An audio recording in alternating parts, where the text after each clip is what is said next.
मैं पिछले 35 वर्षों से सामाजिक क्षेत्र की शिक्षण संस्थाओं में अपने तन मन धन से सेवा कर रहा हूं, परंतु मेरे अपने ही लोगों का ये पसंद नहीं है तथा आलोचना करते हैं, यहाँ तक कि मुझे इस सेवा से वंचित करने का पूरा प्रयास करते हैं। महाराज जी, ऐसा क्यों होता है? इसे किस तरह से देखा जाए तथा मुझे क्या करना चाहिए अभी?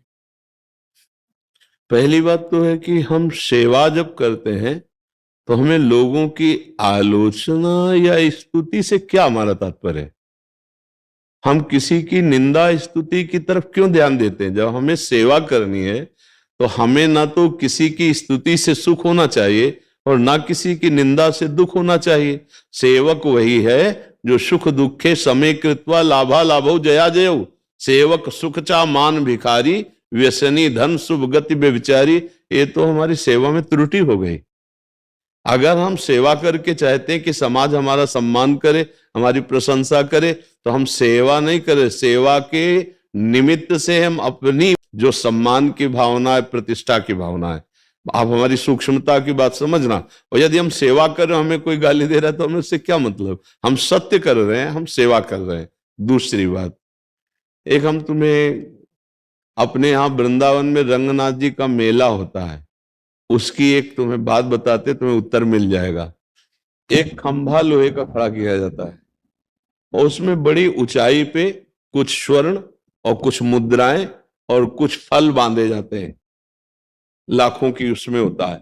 उसमें आदमी के ऊपर आदमी चढ़कर वहां तक जाएगा, खंभे को छुएगा नहीं। दूर से आदमी का एक नया खंभा बनेगा, फिर उससे वो ले जाएंगे।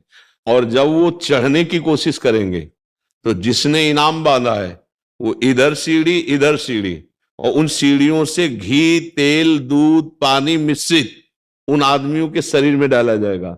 कोई भी वस्त्र नहीं पहने होगा लंगोट के सिवा। अब आपको चढ़ के जाना है, तब वो वस्तु प्राप्त करनी। ये जब एक साधारण धनराशि के लिए इतना, जिसने वो धनराशि बांधा है इनाम देने के लिए, वही इतना प्रतिकूल व्यवहार वहां रचता है कि तुम चढ़ ना पाओ। तो ऐसे ही इस खेल में अखिल लोग चूड़ामणि गुरुदेव ने, प्रभु ने, हरि ने, कि तुम दूसरों की सेवा कर ले गए, इससे बड़ा कोई धर्म नहीं। परहित सरिस धर्म नहीं भाई। तन मन धन से यदि तुमने दूसरे की सेवा की तो निश्चित इससे भगवत प्रसन्नता और भगवान की प्राप्ति होगी।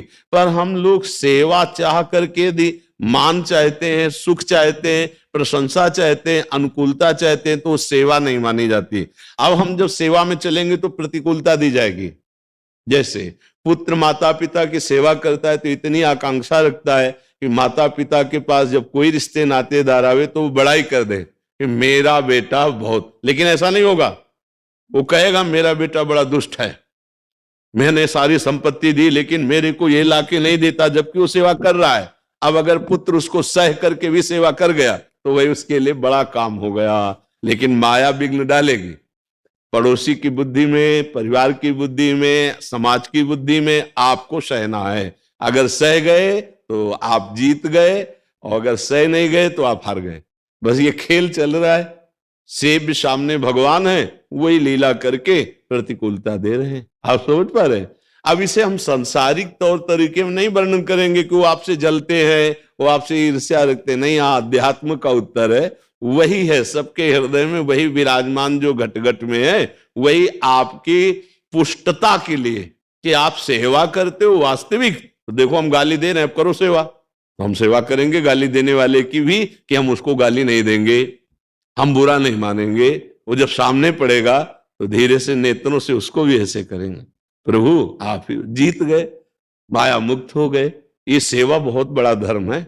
हाँ, सेवा से बढ़कर के शांति प्राप्त करने का और कोई उपाय नहीं।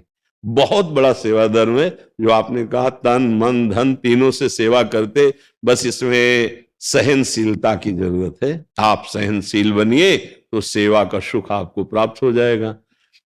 एक गृहस्थ ने कहा अपने संत भगवान गुरुदेव से कि भगवान हमसे तो कोई भजन साधन ज्यादा बनेगा नहीं, क्योंकि गृहस्थी में बड़े कार्य, हमें भगवान की कैसे प्राप्ति हो। तो गुरुवाणी में और सब शास्त्रों में, संत समाज में प्रसिद्ध है कि साधु सेवा से भगवान बहुत जल्दी प्रसन्न होते हैं। साधु की दंडवत, साधु को भोग राग पवाना।